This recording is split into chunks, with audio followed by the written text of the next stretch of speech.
GCash nyo ba ay lumabas na ganito?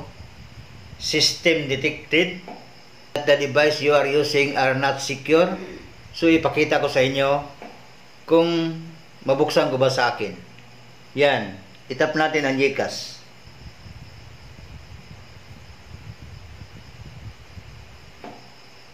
Yan, tingnan nyo. Ganun din ang lumabas. Automatic siyang nag-close. Ulitin natin ulit. Tingnan nyo. Para makita nyo. Ganun din, oh. Ikot-ikot lang siya. At ganun din lumabas. System detected that the device you are using are not secure. Yan ang lumabas kapag nag-open ako ng GCash ko. Yan din ang gawa natin ng content ngayon. At ipakita ko sa inyo kung paano yan mabuksan. Yan ang reference number niya. At may nakalagay, para magamit, puntahan nyo ang settings ng inyong cellphone at i-turn off pareho yung developer option at announcers. At yan ang gawa natin ng content ngayon para ipakita ko sa inyo kung paano i-turn off ang developer option para magamit mo uli ang inyong GCash. Kung interesado kang malaman, ay huwag kang mag-skip na panoorin ang buong detalye kung paano ko ito ginagawa. Hello everyone! Welcome back! Magandang umaga, tanghali at gabi sa inyong lahat na nakapanood sa aking video. Kumusta naman kayong lahat dyan? Me, I'm fine and doing well. Bago tayo mag-start, ay mag-intro muna tayo. So, una natin gawin ay puntahan natin ang settings ng ating cellphone. Itap natin ang settings and then scroll up. Itap natin ang system. At dito na tayo sa loob ng system, hanapin natin ang developer option. At dito sa pinakababa, itap natin ang developer option. At ngayon, dito mo makikita ang developer option. Naka-turn on siya. Kaya pala, hindi tayo makabukas ng ating GCash kasi naka-on ang developer option.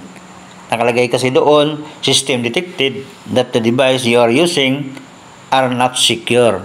Ang gawin natin ay turn off natin ito. Itap natin ang off. At ngayon, pagkatapos nito, naka-off na, mawala na agad ang error at gagana ulit ang GCash natin. So, subukan natin. Itap natin ang back. At puntahan natin ang ating GCash apps. At itap natin ito.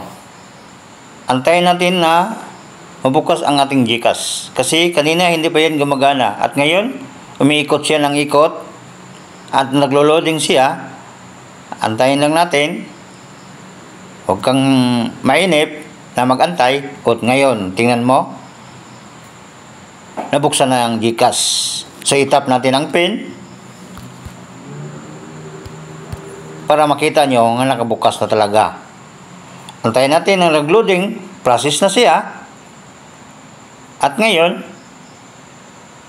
loading pa rin. Boom! Nabuksan na ang GCash.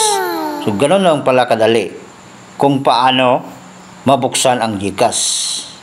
Ganun lang ang pinaka magandang tips and idea na ibigay ko sa inyo. That's all.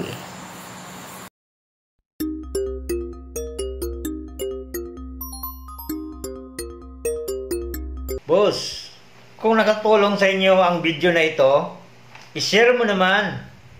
At the same time, don't forget to like, share, and subscribe to Dabjar Vlogs for more tech tips and updated for the next upload. Mag-comments din down sa ibaba kung may iba kang problema na kailangan nating solusyonan. Kita-kits tayo sa sunod na upload. God bless!